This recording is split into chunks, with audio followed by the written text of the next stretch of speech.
Ready to get down?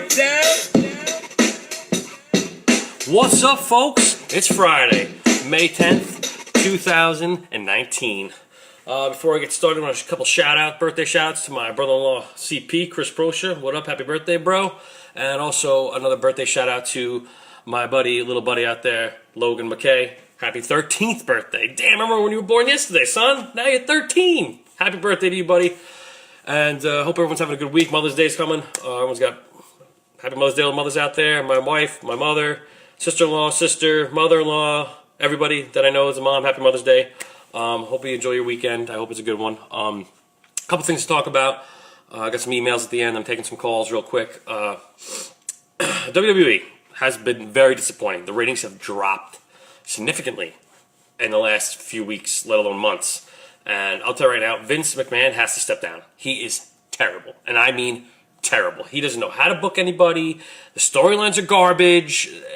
And I'll tell you, if AEW has a great roster and has good writers, they're gonna compete with WWE, because WWE right now is sinking, and it's sinking fast. They're losing viewers, they're losing loyal fans, they're losing money. So, like I said, they had guys. The whole shakeup was stupid because now Vince incorporated a wild card, so guys can jump back and forth between shows. I think the reason why they're doing this is because Fox is supposedly going to buy SmackDown, and they're going to start in the fall of this year. And I think they want to have as many of the superstars on that show, so the ratings will be good. Because otherwise, I think if they just have the regular guys they have on now, which they still have some good superstars, but I think they want to have Brock, they want to have this.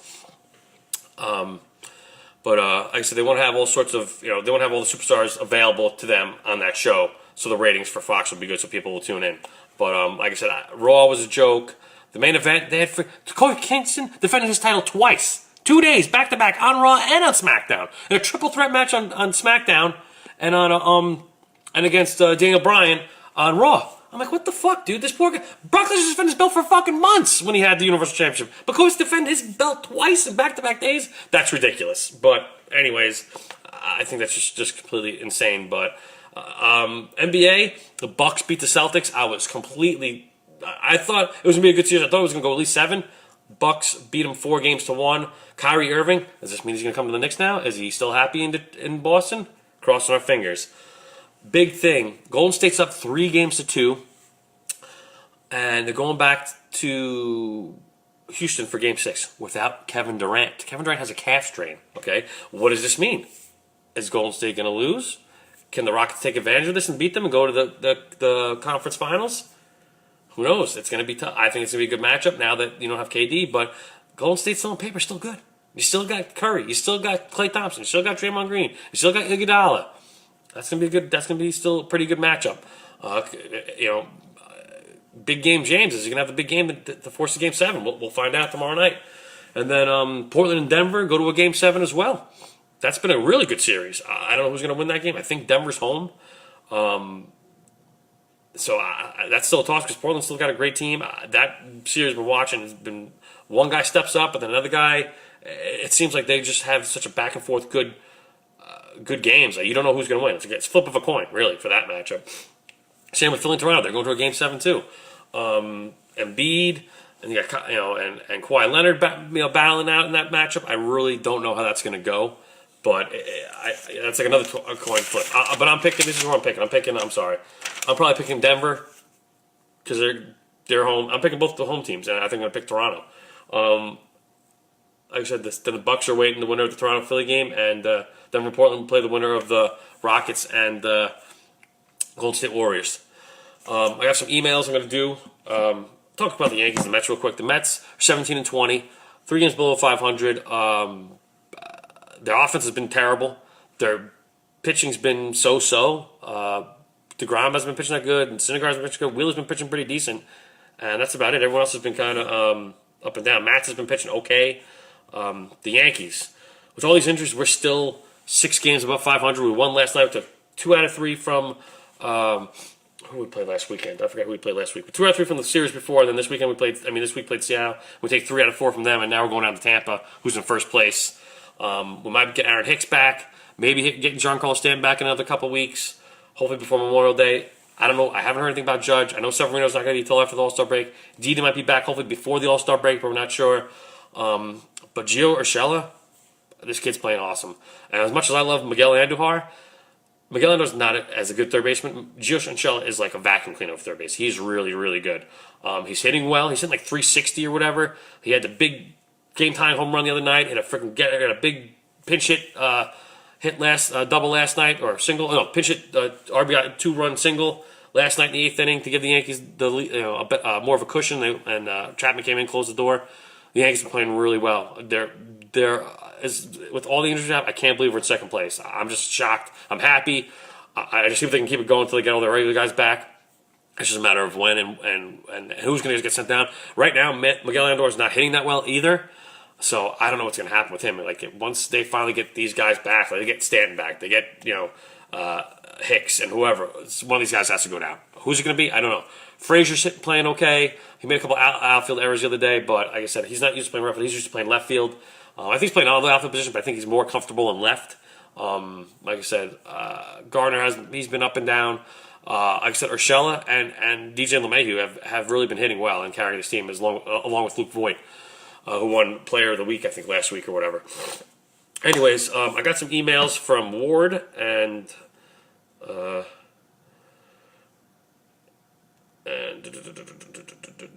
is it? Hold on. Ward and Paul. I'm going to do Ward's first. Okay, Ward. Jerry, I write this to you from the lip of the Orkhon Valley in southeastern Mongolia. I'm leaving and coming back home, Jerry, but where is home really?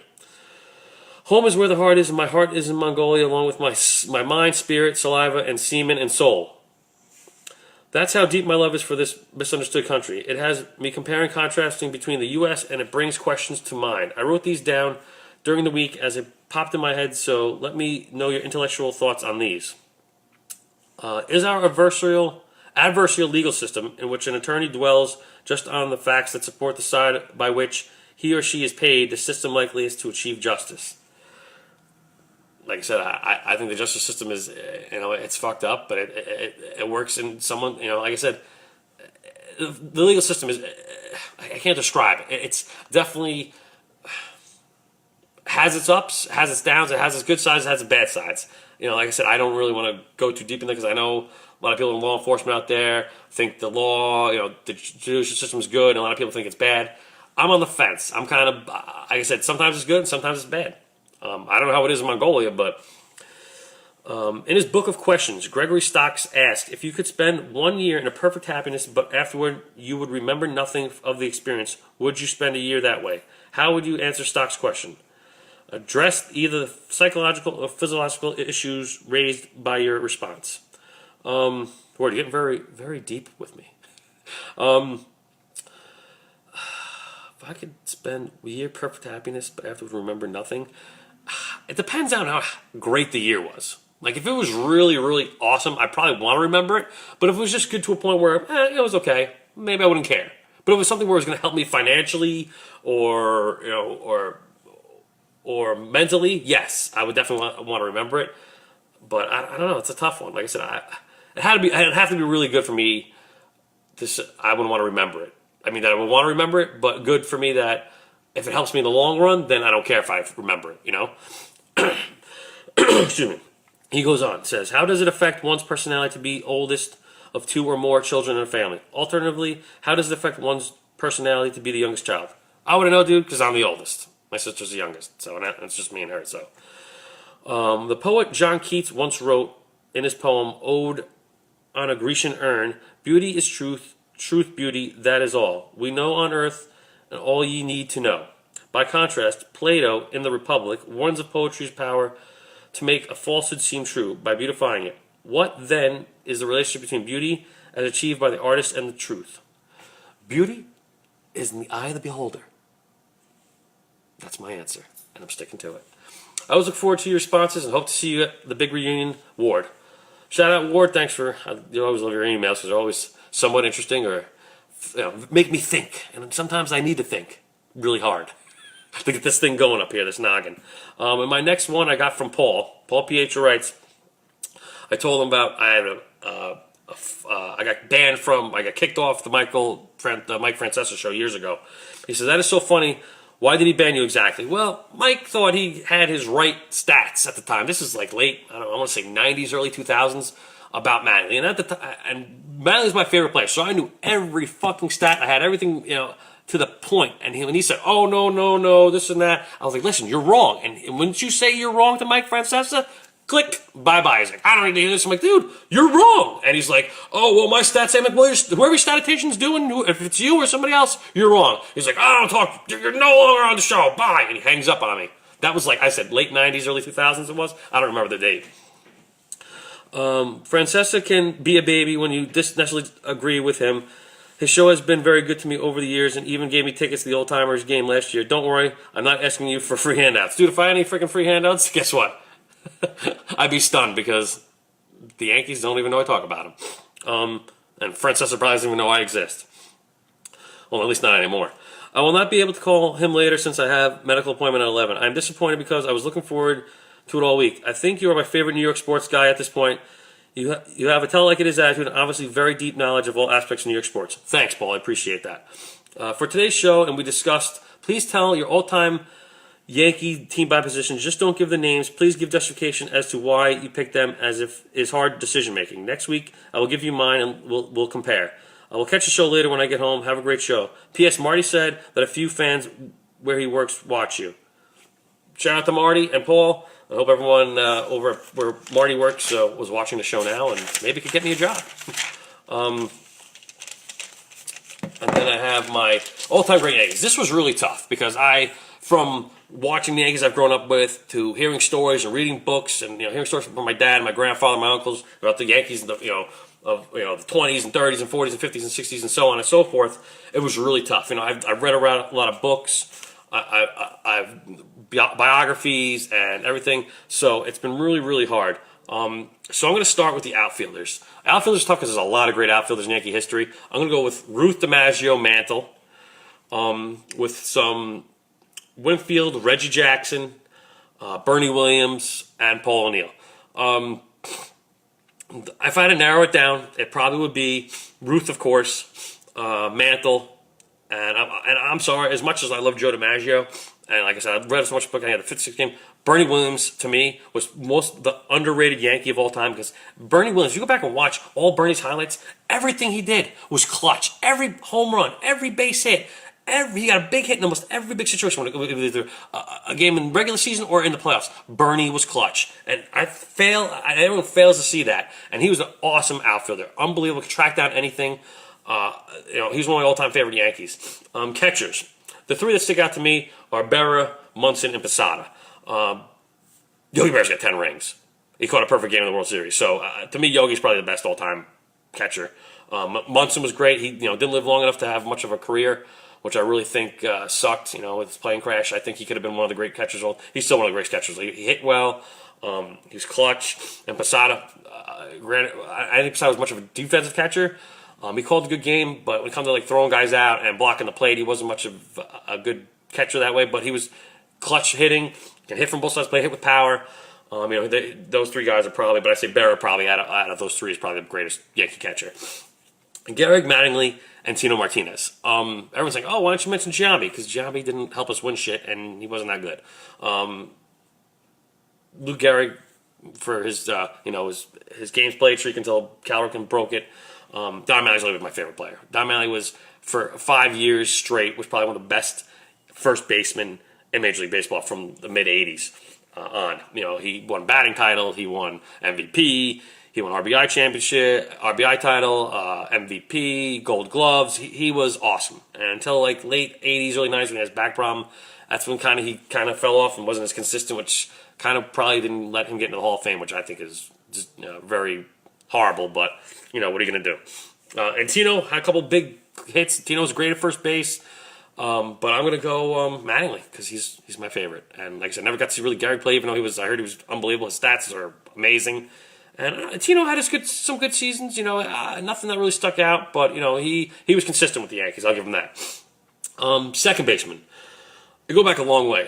Tony Lazzari, Bobby Richardson, Billy Martin, Willie Randolph, Robbie Cano.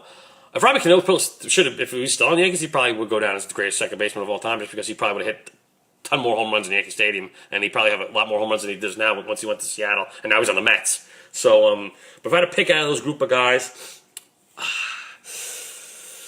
going to say Tony Lazzari, because he was in with that line of Murderers Row with Gehrig and Ruth, and he set up those guys, and that's why most of their RBIs were from him being on base. So I'm going to say Tony Lazzari is probably the greatest all-time great second baseman. But Willie Randolph is honorable mention because he was one of my favorite Yankees when I was growing up as well. Shortstops, there's only two. That's Rizzuto and Jeter.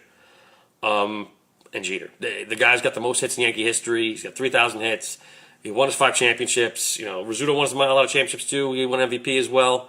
But Jeter's done so much more. And Jeter's going to, no matter where you go, 20, 30, 40 years from now, even way past century, eons from now, Derek Jeter in Yankee history is going to go down as the greatest shortstop ever in Yankee history. Hands down. Third baseman was tough because there's only a few. I didn't really know all the older guys, but that's like Gil McDougall was a good third baseman. Craig Nettles was awesome. He was unbelievable. I could see him play a little bit before he retired, and he was amazing. Scott Brosius, Scotty Too Hot, he won an MVP in the World Series for us. And A-Rod. A-Rod did so much, helped us win a World Series. I'm going to say, this one's tough because all of them are kind of balanced. A-Rod a little bit more because he has more home runs, MVPs. But he was a Yankee for a long time, even though it didn't seem like it. Scott Brosius wasn't a Yankee for a long time. Craig Nettles was a Yankee pretty much, I think, not his whole career, but most of his career. But I'm going to go Craig Nettles just because he was defensive wizard at third base. Nothing got past that guy. He was unbelievable. And Clete Boyer is an honorable mention. My dad told me about him, too. Pitchers. There are a number of great pitchers in Yankee history, but these are the guys I'm going to rattle off for you because they're all great, and they're all going to go down as greatest. Whitey Ford, Andy Pettitte, Ron Guidry, Goose Gossage, Lefty Gomez, Catfish Hunter, Sparky Lyle, and of course, last but not least, the greatest closer of all time, Mariano Rivera. Those are my all-time great Yankees. Like I said, I'm favorite to most of the guys in the 80s and 90s because I saw them win championships. Well, not the 80s guys, but the 90s. And I grew up watching most of the 80s guys, Mattingly and Winfield and and as much as I don't like Rickey Henderson, he's up there. He's in the Hall of Fame, but I don't like him. He's because he's a douche. Like I said, and then Dan Posco, if you're watching, I sent you the email. I apologize on my other show about the whole calling Butch Weiniger drunk. I apologize to Butch. So, like I said, it was stuff that was read in the paper. It was stuff my father mentioned to me. Guess what? I was a kid. I didn't know. That's how I knew. That's how I thought. And like I said, I was a kid, and I was upset he didn't give me an autograph. And granted, it sucks, but what are you going to do? But I apologize to you guys if you took offense to it. Like I said, I was a kid at the time. That's what I knew. That's what I grew up knowing. That's what I grew up understanding. So, anyways, that's that. If anyone takes some calls now, I would like to hear some calls. It's 845-825-1227. I'll be taking calls for hopefully the next few minutes, 5-10 minutes, hopefully, as long as people call. So, like I said, 845-825-1227 if you want to call. Hopefully you guys out there, if anyone on here want to ask a question, there's only a few people watching right now, which I know. Probably next week I might be changing the time on my show because I'm starting a new job next week. Thank God, hooray. I might be changing this to a night time, probably 9 o'clock Friday night. It might be my new time, but I'll definitely, send something out via Facebook and Twitter, letting you know definitely when my live show is going to be. Like I said, it's not going to be 12 o'clock anymore.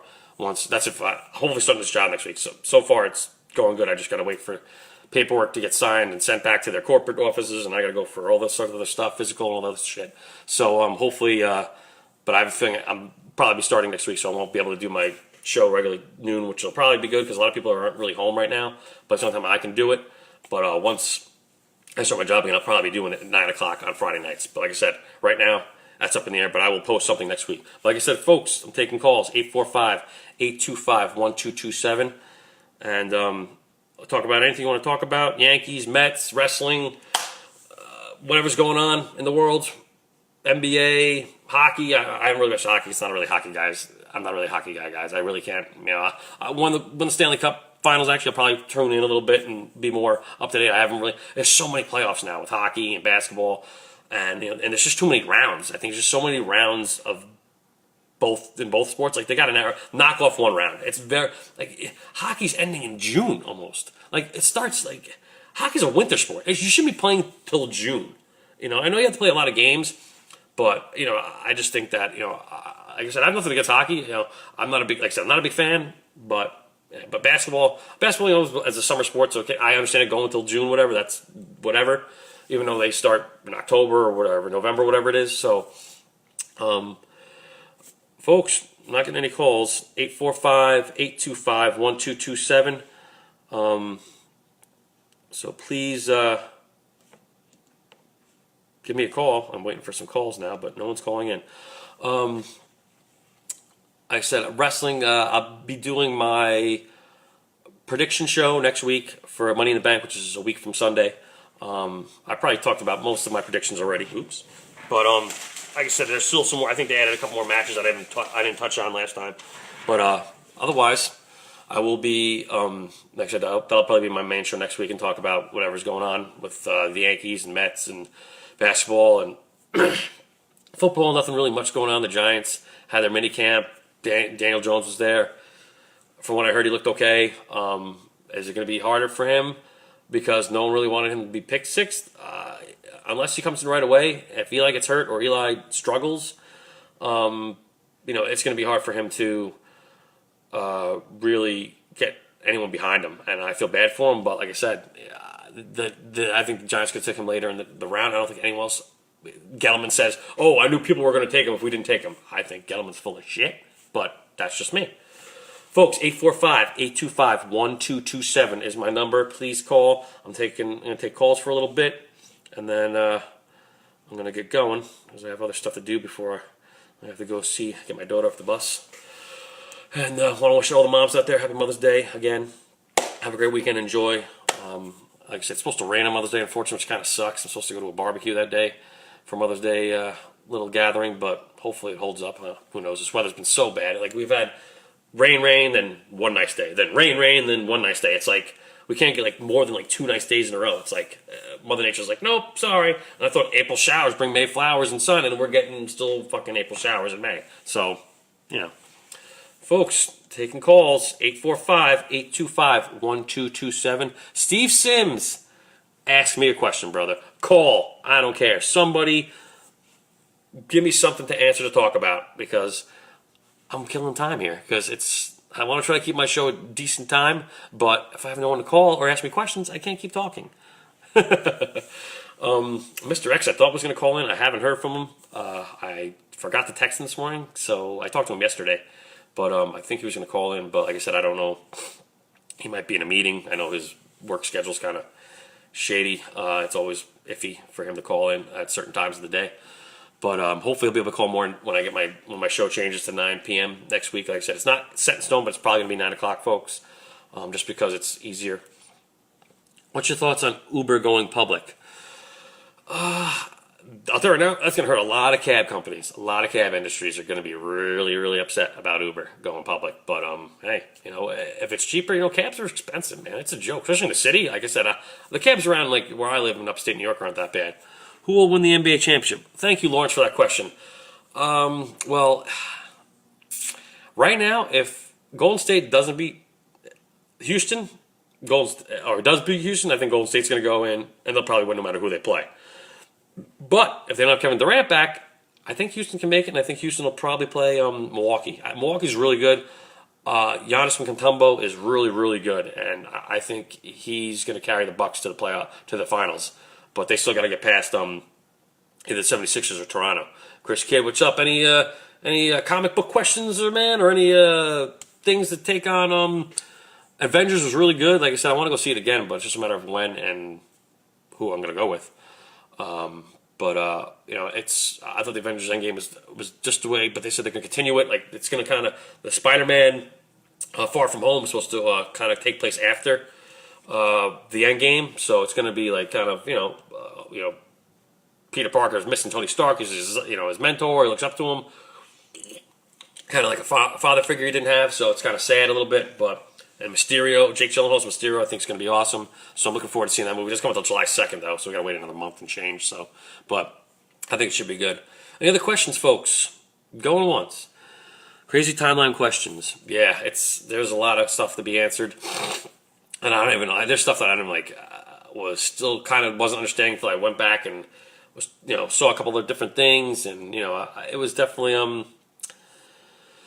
it was definitely interesting to say the least. But folks, taking calls, a few more minutes. 845-825-1227. Because I have to go and run some errands before I get my daughter off the bus in a little while, so I want to try to take some calls before I end my show. Like I said, my show might be changed next week, but I will keep you guys posted on my Facebook page and my Twitter page. What time I'll be changing my show till. It'll probably be, I'm going to say 9 o'clock on Fridays now, because I'm thinking I'll be working during the day. So that's about it. All right, folks. It's looking like no one's calling. 845-825-1227. I'm going to have to go because I don't want to. I'm running out of stuff to talk about. If anyone's got anything else to ask me on here, go right ahead. We have Steve Sims has joined us, Chris Kidd, Lawrence McKay, Laura Minster. A few other people have joined me. Thank you for joining me. Spread the word, guys. And I also, I completely forgot. I sent out a big group text to a bunch of people on Facebook Messenger. Yeah, I don't know where the hell Mr. X is either, man. I think he might have been caught up. I didn't get a hold of. I forgot to text him this morning, so I texted him yesterday, and he might be incapable of joining us. The one thing I want to say to you guys, thank you. I went from 6 subscribers on YouTube to 70 within like 24 to 48 hours, and I thank you guys for subscribing. Please spread the word. Tell your friends. Follow me on Twitter at S_G-Funk.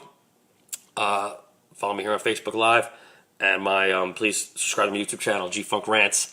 Folks, thanks for joining me. I will talk to you next week. I'll keep you posted at the new time. Like I said, it'll probably be 9 o'clock, but if anything, I'll like I said, I'll definitely let you know. I gotta go.